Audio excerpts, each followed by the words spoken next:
Good afternoon and welcome. I'm Patricia Ellis, President of the Women's Foreign Policy Group. We promote women's leadership and women's voices on pressing international issues of the day. Thank you all so much for joining us for this Celebrating Women's Leader Luncheon. We're so pleased to have you here with us today. This is the last event of the Women's Foreign Policy Group 20th anniversary celebration, and it is a befitting one indeed. This is the third year we have done this hallmark journalist event, which exemplifies what the Women's Foreign Policy Group stands for. Outstanding journalists and other speakers speaking about the hot issues of the day, from Syria and ISIS to Russia to terrorism in Paris in the US to the climate summit to Iraq and to Afghanistan. It is now my great pleasure to welcome back and introduce today's moderator, WFPG board member Elisabeth Bumiller, who is the New York Times Washington bureau chief, who previously covered the Pentagon and the White House. Elisabeth?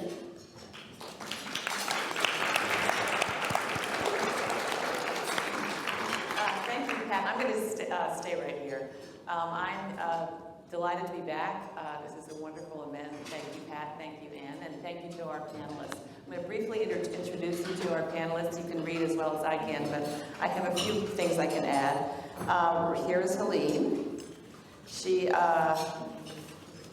the Pentagon, one of our Pentagon correspondents at the Times. Before that, she was an assistant editorial page editor. She's reported from 64 countries, including most recently from her native Liberia. I don't know if you saw the story in yesterday's paper about the burners. Really powerful story.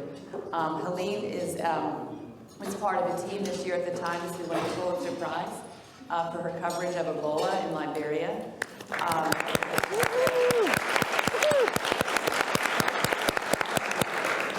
She's the author of the New York Times bestseller, The House at Sugar Beach, In Search of a Lost African Childhood. And she's going to soon publish a biography of the Liberian president, Helene Johnson. And she, again, just came back from Liberia, and I see her every day at the office.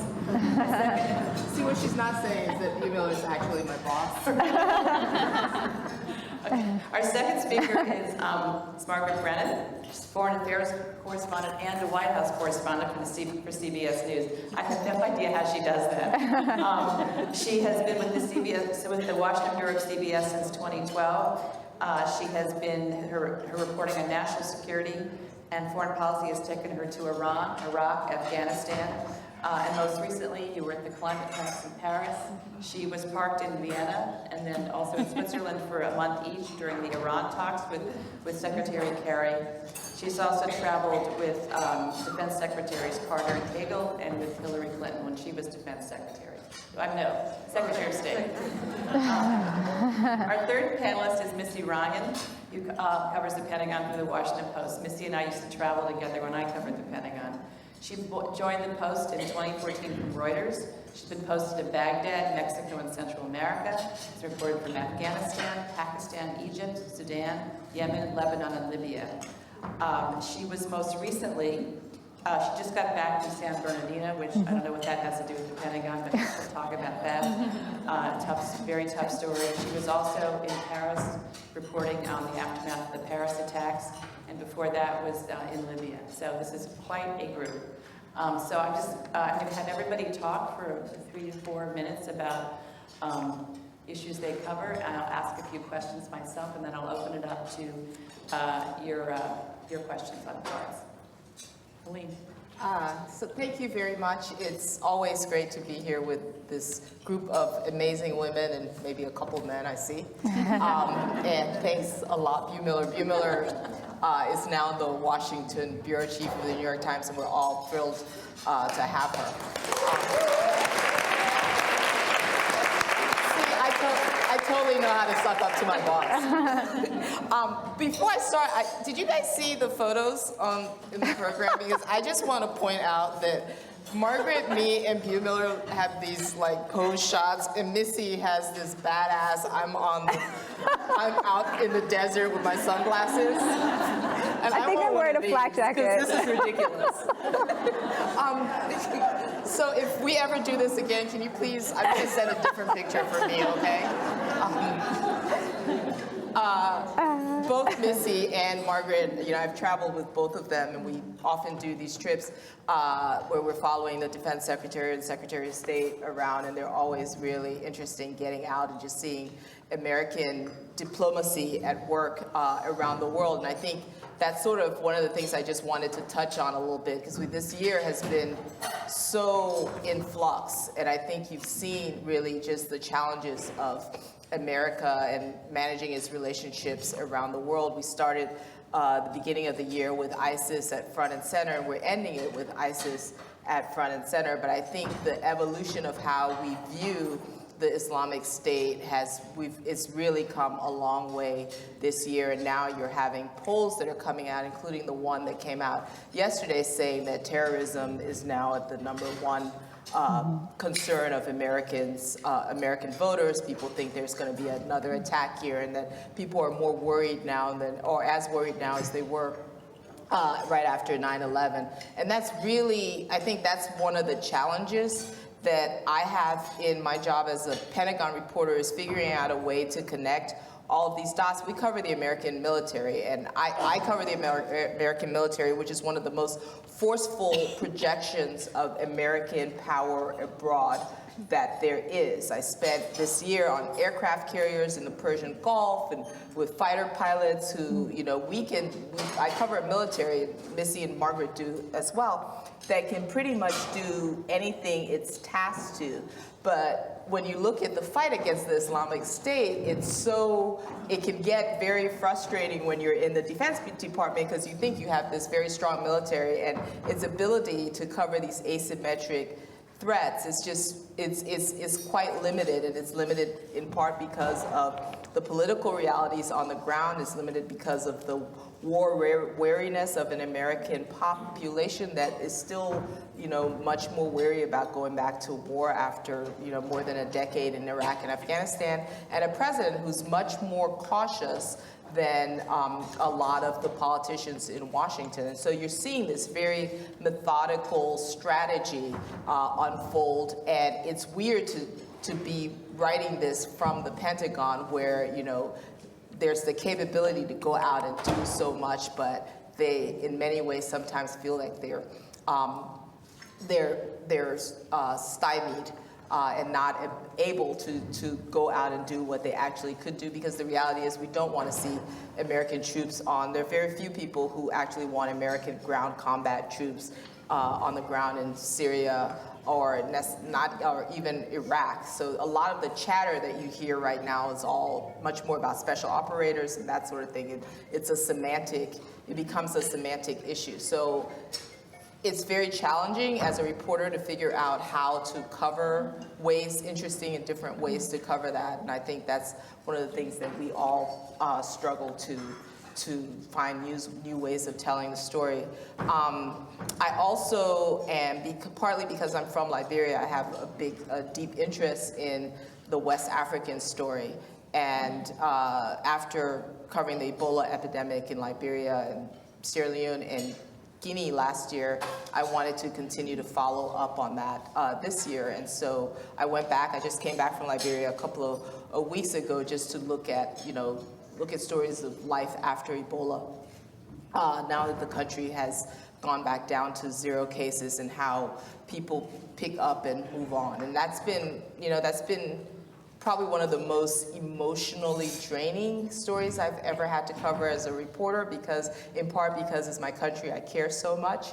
But it also has been really rewarding to see how, there have been so many times that the Liberian population has been knocked down by civil war, by coups, by this horrible disease, and to see time and time again these people getting up and moving along and showing this resilience. And that's been, as a reporter, but also as a Liberian American, that's been really good for me to see. So that's it. I'm happy to talk about anything else, but I'll turn it over to Margaret. Thanks. So I cover national security mainly through the prism of diplomacy, but also somewhat with the military, and also now at the White House, where the decisions are made to set the course for the other two. And one of the things that I was asked to talk to you all about, the climate conference that I was just at, and I'm going to do that, but to me it stands out. It's very interesting to follow up on what you were just setting the stage on Syria and ISIS, of where the American public's head is versus the long game strategic foreign policy choices that the administration sees itself setting. And that's really where you can kind of draw the divide. From the climate deal that many are expecting will most likely not be reached today. We think they're going to blow through that deadline in Paris. It'll probably be inked tomorrow. Exactly what's in it, we're not quite sure yet. We have seen drafts, but broadly speaking, because this story, I will say, despite the fact when you walked around Paris, when the presidents and the other heads of state very defiantly showed up in the Parisian capital there to say, despite the recent attacks, we're still going to go through with this meeting of heads of state. I mean, turning a city that was literally hit very hard and shaken to its core by a terror attack just 10 days beforehand, to then have that many heads of state convene was meant to underscore a point. I don't know if that's what reverberated in the press. It was more sort of a, wow, the risks associated with going to Paris. The climate change accord in this country doesn't get as much attention as it does overseas, particularly with those countries that are directly impacted. The Bangladeshis of the world, the islands of the world, who see themselves as directly threatened, literally being wiped off the map, to borrow some perhaps overstated rhetoric, but really not that much overstated when you look at some of the geographical impacts. But broadly speaking, this climate change accord, what I think is interesting about it is if it's inked at all, it's not going to be legally binding. It's really a group of promises by states around the world to live up to benchmarks they're setting for themselves.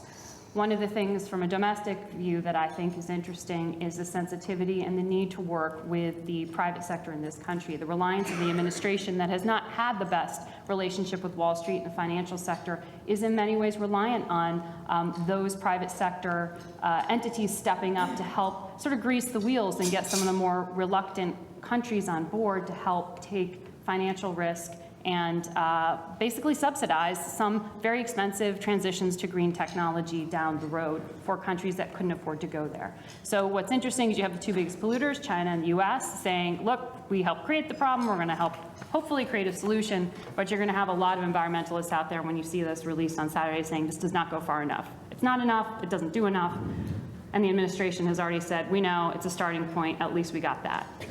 So it's an interesting decision and track for the administration to say, as the Obama administration to say, as a legacy issue, this is where we think the United States need to be focused long term. The president often has a long game. That is the way he views things. Before that 10 days I spent in Asia with the president, looking at, again, the long game there with repositioning the US. That is not at all where the American public's head is. They're very much feeling short-term. They feel threatened. That is what we're seeing when you look at domestic political polls by the terror threat out there.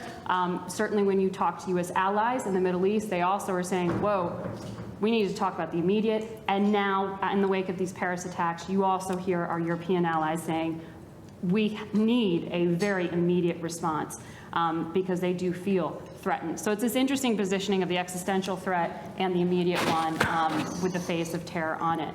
I think coming from the State Department, where I have been for the past few years covering American diplomacy, it's been an incredibly rich beat because we've had so many diplomatic accords, whether it was the Iran deal, the Syria chemical weapons deal, attempting to do something in Ukraine that hasn't quite gotten there yet. The reopening of Cuba.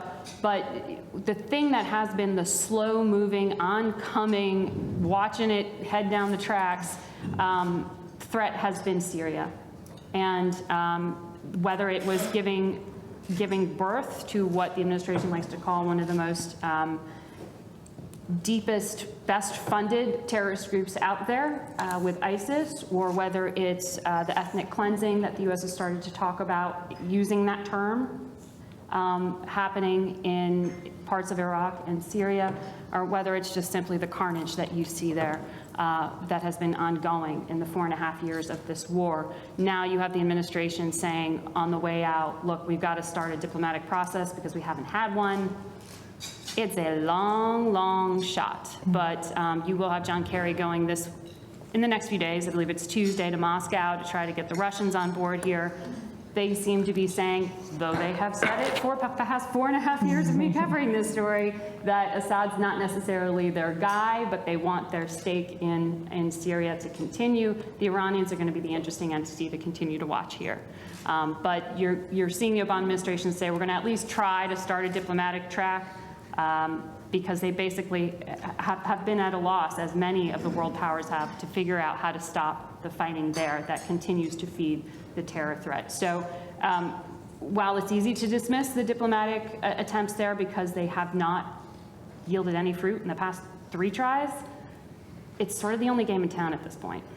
And it's going to be incredibly important to watch to see if they can even get small-scale ceasefires in Syria. So that's really where I think everyone's going to be focused as ISIS continues to dominate. It's bringing attention back there as well. All right, great. Well, it's such an honor to be here with such esteemed colleagues, and then with a room full of experts in various foreign policy issues. And Pat asked me to speak about a couple of stories that I've covered recently. And I'll just start with Paris, and building on something that Margaret said, which was that the attacks shook France and Paris to its core. And I think that it really did, in the sense that the attackers deliberately chose targets that sort of represent what French culture is all about and what people think about when they think about Paris. I'm sure everybody who has been on a vacation to Paris has sat out at an outdoor cafe or taken in music or enjoyed some of the city's, fabulous cuisine. And this is what the attackers chose to do. They hit people who were dining outside. They attacked a concert hall. And for me, personally, it was hugely impressive to see the response of the city as they came together, sort of denounced in a very defiant way what had happened, and explicitly refused to be cowed by it. I got there a couple days after the attacks, and maybe there was a little bit of a decrease in the way that people were enjoying the outdoor sites that they normally would have. You definitely saw the city going about its normal life. And I think that that was really impressive, that this was the worst terror attack in the West, one of the worst since 9/11, and the French just said, this is who we are, and we're not going to change. I do think that the attacks were so significant because they illustrated the sort of operational ability of the Islamic State to strike in the heart of the West. And as you all know, a number of the attackers had actually trained in Syria. It seems like the plot had its roots in Syria, and that is what makes it different than this recent shooting in San Bernardino, which I'm also going to talk about. I think that the attacks in Paris were a potential turning point for how Europe and other Western countries are dealing with the Islamic State. And I say potential only because I think it remains to be seen how significant the actual concrete response will be in terms of military and diplomatic activity. After the attacks, President Hollande launched this sort of diplomatic flurry of visits to Moscow, to Washington. He met with Angela Merkel, and he managed to secure a few commitments to match French intensification of the activity in Syria. Now we're seeing Britain doing airstrikes. France is doing more than it was. But I think on balance, it's a pretty limited response. Germany has not agreed to do airstrikes in Syria. There are many of the other countries in Europe certainly they see the threat, but as long as they don't think they're one of the primary targets, I don't think that they're likely to jump in a very controversial campaign, especially when no one really thinks that these sort of marginal increases in military activity are going to make a big difference on the ground without a political deal. So the things that in my mind would show that this is an actual turning point would be, for example, European countries committing to send ground troops into Syria. Special operations forces is what I mean, like the administration is doing, and potentially turning the screws on some of the Gulf countries with links to some of the rebel groups that are fighting on the ground, and we just haven't seen that yet. So that is Paris, and then I've just gotten back yesterday from San Bernardino, and that was, of course, another human tragedy, but a very different story. We don't really have a complete picture yet, as you know, of who these attackers were, and especially why they chose this target. It's a little bit confusing because in some ways it looked like a workplace attack. The shooter, Syed Rizwan Farouk, had worked with many of these county health inspectors that he and his wife gunned down. But they appear to have been motivated, at least in large part, by radicalization and their support for sort of violent Islamist groups, or at least ideology. And so this is sort of the nut of what federal investigators are now trying to unravel is, how were they radicalized? Did they have any connections with militant groups overseas? And really it appears so far that they didn't. They may have been drawn to each other, ironically enough, by this shared radical ideology. And it's sort of interesting to think about, they met online and they were married, and he brought her to the United States. And now the FBI believes that they both were sort of on that path when they met each other. So it's interesting to think about how people, from different parts of the world share something that, and in the end, manifest itself in this way. But I think the key point here about San Bernardino is that it just underscores the difficulty of detecting and preventing attacks by people in the United States who don't have any significant ties to militant groups overseas. So, in contrast to Paris, where you had several of the attackers who had gone to Syria and were communicating with people in Syria, so far there's no evidence that Farouk or Tashfin Malik, were online chatting with ISIS or doing anything that potentially would have raised a flag for the intelligence community. And I think that just goes to show the difficulty that U.S. law enforcement and intelligence officials face in dealing with homegrown threats. And I think it really raises the question of what we as a country need to be prepared for, and what our response should be, and the sort of proportionality of what we think the government should be doing when you have this horrific attack. But in terms of the scale of it, it's not much different than the other mass shootings that happen in the United States with unfortunate regularity at this stage. And finally, Pat asked me to speak about Libya. I went to Libya a couple months ago to report on the Islamic State there. And I'll talk about that, but just as a way of background, as you all know, Libya for about a year and a half now has had two governments, and it's sort of a surreal situation. They have two foreign ministries, two central banks. They have a number of different militia groups and sort of pseudo-armies, but neither of the governments have actual control of the territory of Libya. And that really has given rise to this whole stew of Islamist groups to take over different parts of the country. And that really is, we're seeing in the most significant way in the city of Sirte, which is on the central coast. And that's where the Islamic State has set up its operation there. And it's seen by US intelligence officials as the strongest ISIS affiliate outside of Iraq and Syria. And they've done there what they do elsewhere. They've beheaded people who they see as either not adhering to their form of Islam or coming from other religions. They've instated the same kind of severe rule that they have in places like Mosul or Raqqa. It's not something that the local government has really been able to deal with or is even trying to deal with because they've got their own problems. So there's a UN peace process that's underway, but it so far has not succeeded. And I just think overall it's pretty sad and disappointing to see what's happened in Libya. They're also about to go bankrupt, by the way, which is is saying a lot considering that they're a country with major oil reserves. It's sad to see what's happened in Libya because, in 2011, as you all remember, there were such high hopes for what Libya could be. It's a country with so much going for it. It's on the doorstep of Europe. As I said, they're a major oil producer. It's a small population. It's a relatively highly educated population, homogeneous, not with the same kind of major religious differences that you see in some countries, other countries in the Middle East and North Africa. And, there are various theories about why this is. Is it that, European countries and the United States didn't pay enough attention afterwards? There's various defenses for that. I think that the Libyans themselves missed numerous opportunities. It seems like the window for dealing with this is closing pretty quickly.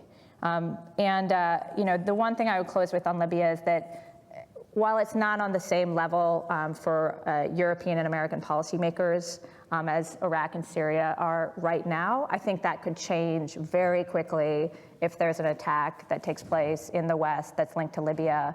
And I don't think that that's unlikely, given the proximity, given the sort of safe haven that the lawlessness there has provided for the Islamic State. Thank you. By the way, these are fantastic questions this year, so I'm not going to ask too many of my own. First, I have one for all of you, which you've all touched on it. It's all in our minds.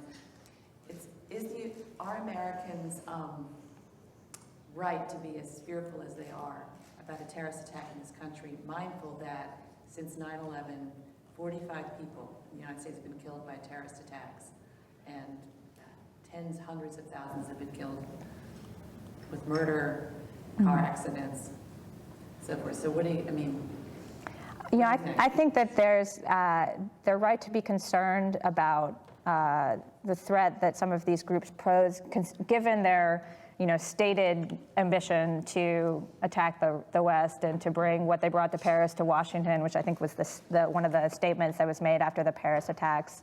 At the same time, I think that maybe our elected officials need to do a better job of putting that in the context of the other, as you say, threats that Americans face from, people who launch domestic shootings for various reasons to environmental and health problems, to traffic accidents. And I think that, we tend to focus on those kind of threats because we see the American sort of consciousness has been one of, invulnerability for so long. And this is something that really really strikes a nerve. But I think that it's potentially overstated in the way that people think about it. What do you two think? Well, I'm never going to tell people not to be concerned, but I will say I think the way that the sort of model people have in their minds of what a terrorist attack means. 9/11, particularly from those of us who grew up in the New York area and the like, you have a very visceral reaction to that memory and to that idea, and certainly those who lived and worked around here at the Pentagon. It rings a bell for people and causes them to be fearful of that. If you are fearful of that large-scale attack on that level, with that level of coordination, perhaps you're not, that would be a lot harder to pull off in this day and age, given the intelligence improvements, expansion, and level of sophistication in terms of trying to adapt to that level of threat and to the sophisticated kind of threat that Al-Qaeda was very directly interested in pulling off. Certainly, Al-Qaeda in the Arabian Peninsula and groups like that are still focused on that. But the thing we just saw, and Missy's so right to draw that distinction with San Bernardino, is this amorphous new version that is coming out of ISIS. You should probably be worried about that because no one, and this is one of the frustrations of the intelligence community, is how do you possibly screen what's in someone's head? If you were looking at the model of Tashfeen Malik, the wife, I was looking recently at the story of how she got this visa, this K-1 fiance visa, which, you know, is relatively easy to get. There are about 35,000 that were given out in the same year that she came here. And a lot of the questioning during your face-to-face interview, I mean, she walked into the U.S. Embassy in Islamabad, which I've been there. If any of you have been there, you know how heavily guarded that place is. I mean, she didn't walk into just any place and say, I want to go to the United States. She sat there with someone who'd been briefed and is well aware of the threat in that region and answered questions that were, some would say, too much focused on substantiating her relationship with this man she was to marry, who was then later to become her cohort in this mass killing, rather than focused enough on what was she actually thinking and feeling, what was her worldview. You don't ask about someone's religion. You don't ask about what their fundamental views are about America's role in the world when they're coming to apply for a visa. You are specifically filling out a form called a DS-160 that's asking, are you a member of a terrorist group? Did you provide funding to a terrorist group? Did you participate in a genocide? Did you do this? I mean, I don't know who checks yes, because I don't think you would ever think you're going to get into the United States. So if that was it, then you know, we should be worried. But there were also fingerprints run through 2 different databases. There was facial recognition. There was a lot done there. But how do you ever really get to know what's happening inside someone's head? And that's the frustration. And that is one of the things that I think not only is the intelligence community frustrated with, but the public is frustrated with things. I mean, Americans like to see an easy solution. Tell me where the loophole is, how I can fix it. It's not so clear on this one. And so whether it's a mix of workplace violence plus mental health issues plus radicalism, we just don't know yet. What do you think, Helene? You grew up in a tough country, especially at that time, right? I don't think we should be as afraid as we seem to be about terrorism, unless we're going to broaden the definition of the word to include gun violence, to include crazy people going a church in Charleston or an abortion clinic, or I'm a little worried right now about going to the movies to see Star Wars. And that had nothing to do, I mean, the movie theater shootings that we've had in the last couple of years have had nothing to do with the Islamic State or terrorism as it is narrowly defined. I think Margaret is completely right that it's going to be really, really hard for anybody to pull off the type of spectacular 9/11 style multi-place airline bringing down buildings that we saw 14 years ago. I think that's a lot harder. There's so many things that have been put in place to prevent that now. I think it's far more likely if you're looking at an Islamic State type of attack that you can see something happening here similar to what happened in France. But even that, I think, is far less likely than the sort of homegrown domestic terrorism that we write about every week. You know, in the Bureau, you saw yesterday that somebody said active shooter, and it's like, how often when we hear active shooter is it Islamic State? We tend to roll with that now in the U.S., but that kind of frightens me a lot more than the narrow version of terrorism. Let me just ask a question. Well, actually, let me ask this one. Do you think the administration has a? Oh, you're not going to answer this one because you're journalists. A year from now, as Obama's leaving office and the new president's coming in, where are we going to be with the fight against ISIS? What's the caliphate going to look like? And will there be any more American troops on the ground? I guess I could ask it that way. Okay. Yeah, I guess my expectation is that there'll be a continuation of this incremental deepening expansion of the U.S. military campaign, you know, potentially to include more combat advisors who are not perhaps technically in combat, but sure doing something that sure looks like that. You know, I think there'll be some progress in dislodging the Islamic State from some of the places that it's now in Iraq and Syria. You know, I mean, this is something that's been described even by the White House as a multi-year campaign. 3 years, and how do you defeat an ideology? I mean, there's something that has attracted people from Morocco to Tunisia to Russia, to Australia, to this movement. And I don't think that we have figured that out yet. Do you guys agree with that?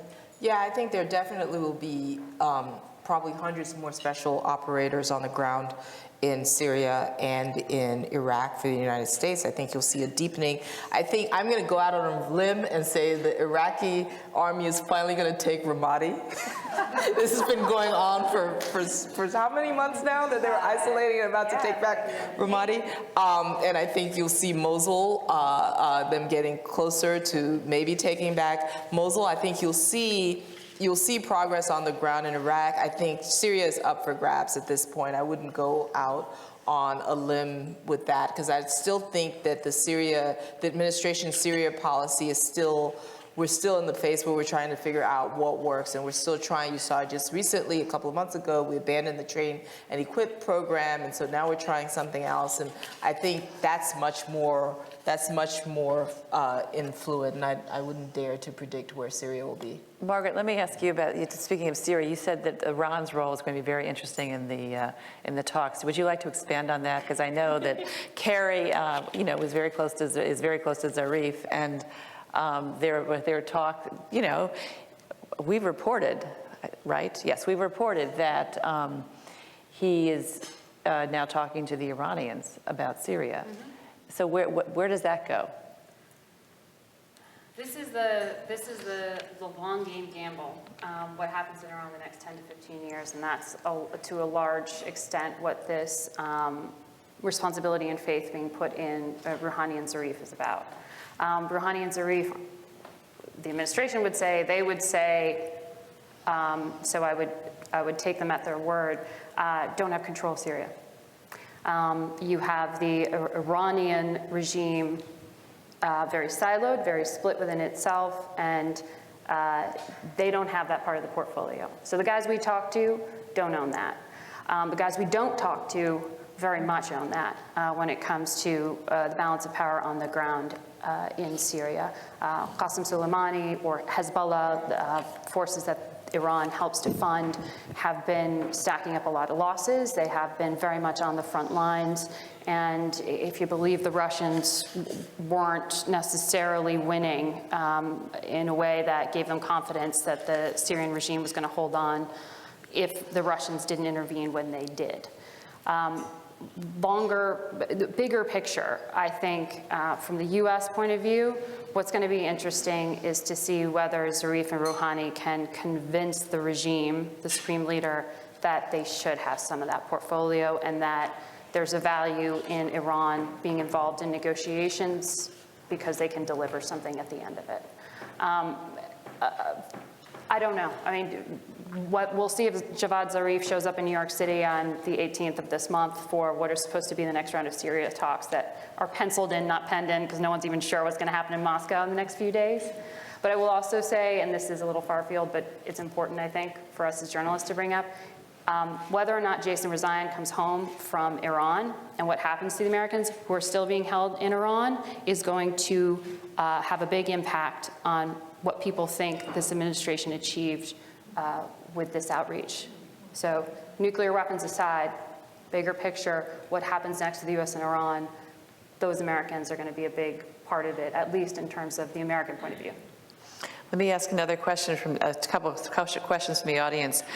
These are sort of related. What is the fundamental reason why Mideast countries are not more willing to fight ISIS, and that it seems clear and important that the Muslim community internationally must take an active and strong and maybe military role in eliminating ISIS?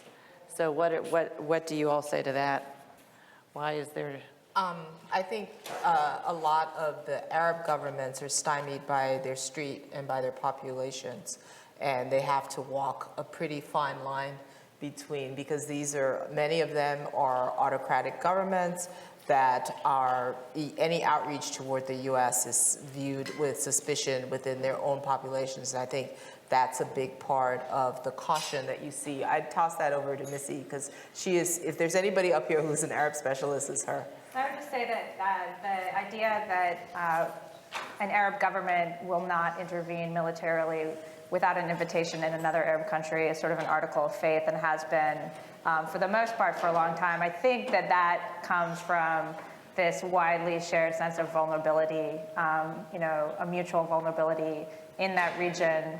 And so you're seeing sort of creeping exceptions taking place to that principle. But, it's hugely sensitive, and, these countries have very divergent agendas. Saudi Arabia was supposed to be one of the primary partners of the United States in the anti-ISIS coalition.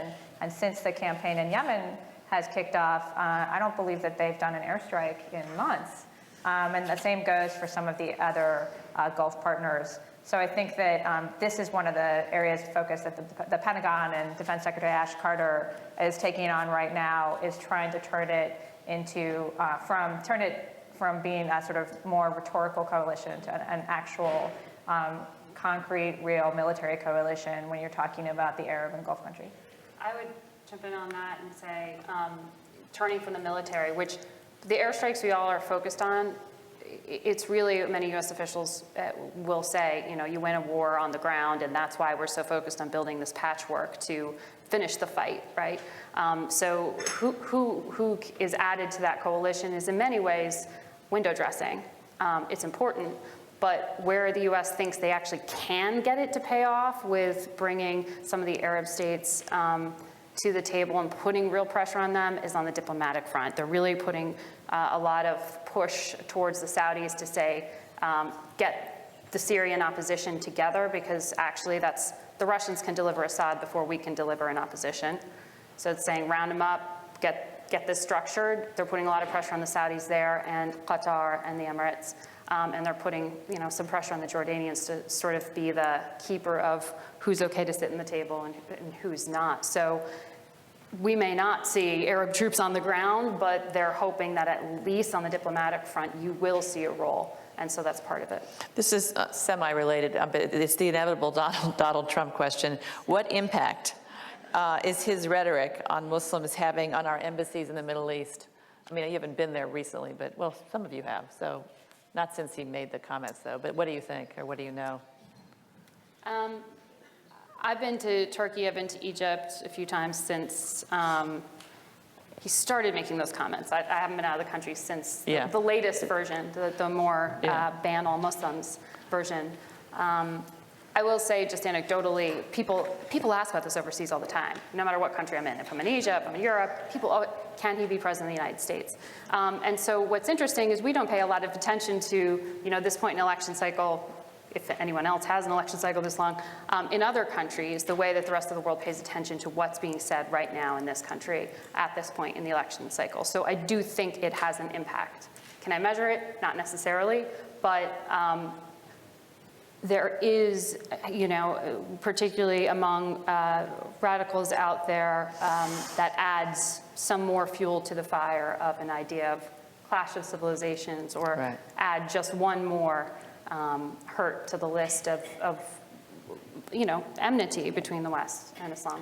I think it just plays into a perception that some people have already, which is that the United States is a country that fears Islam, that doesn't welcome Muslims. And that may differ than the experience that most American Muslims have for the most part, but that is certainly a perception that's out there in some quarters. And of course, it absolutely also plays into directly into the hands of this narrative that ISIS is trying to put forward, which is that the United States and the West is, on this collision course with Islam. Let me ask, on that bright note, there's several questions about how you all do what you do. How do you, before I ask that question, I'm just actually curious, Missy, what did you do in Paris? I mean, how did you report? You got there how soon after the attacks? We had a team that got there, I think, the night of the attacks. The Post does not have a Paris bureau anymore, but we had a team of reporters in Europe who, got on a train or as soon as possible, and we had a team of about 8 reporters, and. But where did you go when you got there? You got we had a hotel where we set up a bureau, an informal bureau, and people were just out reporting in different areas. When this raid took place, probably 4 days after the attack, they were on the scene interviewing people when we talked to government officials, sort of all the same things that we would do over here. But, you know, the additional focus for us, as we also had a team in Brussels, was just trying to unravel to the extent that we could how the attack came together.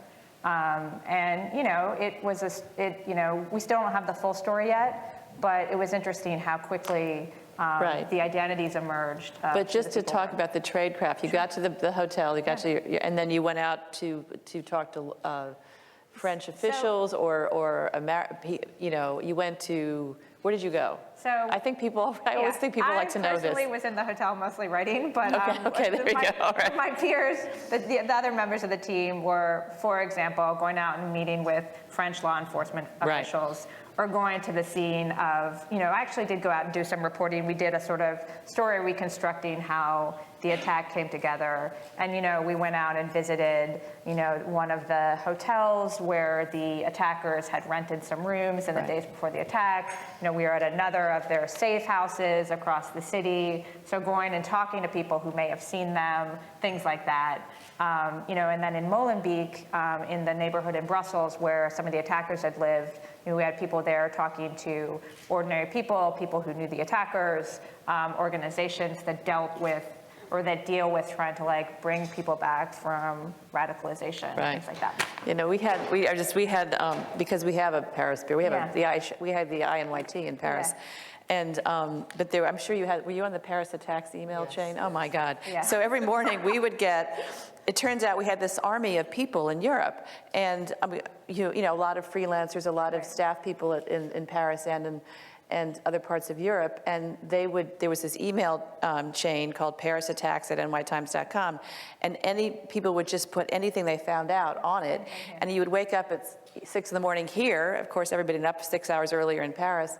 And it was this unbelievable flood of information. But we were all struck, struck by just this army out there. Yeah. You know, and then it was every morning. It was before you even had your coffee. It was completely overwhelming and depressing. You could have spent your whole day just reading. I know. I know. So okay. So but just talk a bit about. I mean, you've been in very dangerous situations in Libya, and how do you get yourselves prepared for these dangerous assignments? That's what somebody asked. Well, you know, I've been lucky enough to work for organizations that have people who are dedicated to thinking about what is a prudent risk. You know, certainly, even though we cover security issues, you know, I'm not an expert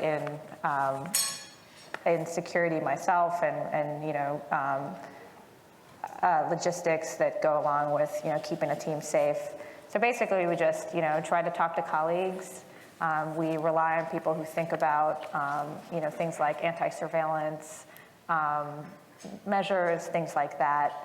You know, and, you know, we take calculated risks. And certainly, I mean, as you all, I'm sure, have a number of times, sometimes you just say no to things, so.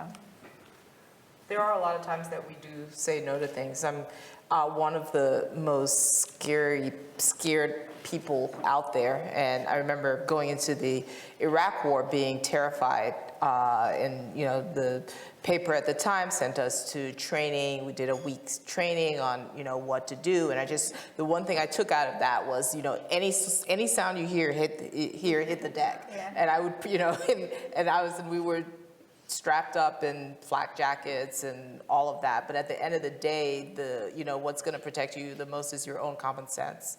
And so you have to be careful when you're in certain places, and it doesn't just go to war coverage, but it's also with the Ebola story last year, for instance. It was, you know, I had big fights with my family about going there, but while I was in Liberia, you learn, you will find that, and I think this is the case with war coverage as well, at least it is with me, that I'm far less afraid when I'm there and in the middle of it than I am before I go. Because once you get there and in the middle of it, you trust yourself and you know you're not going to do anything stupid. You're going to take pains to not do anything stupid.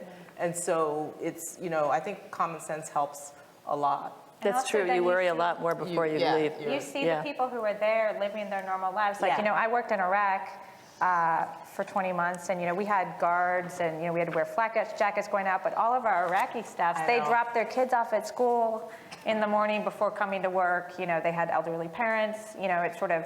It puts things in context. I remember feeling really stupid in Afghanistan, in Kabul, going out with my flak jacket on and seeing everybody else walking around. And after a while, it's like, this is ridiculous. I'm not wearing this anymore. Okay, just a few more. This is an interesting question. This relates back to Paris. There was a lot of criticism after Paris over the public and the media not giving enough attention to similar attacks in other regions, for example, in Lebanon. We're just as... Or Mali or Nigeria. Yeah. Is that a fair criticism? Accurate? It's accurate. Is it fair?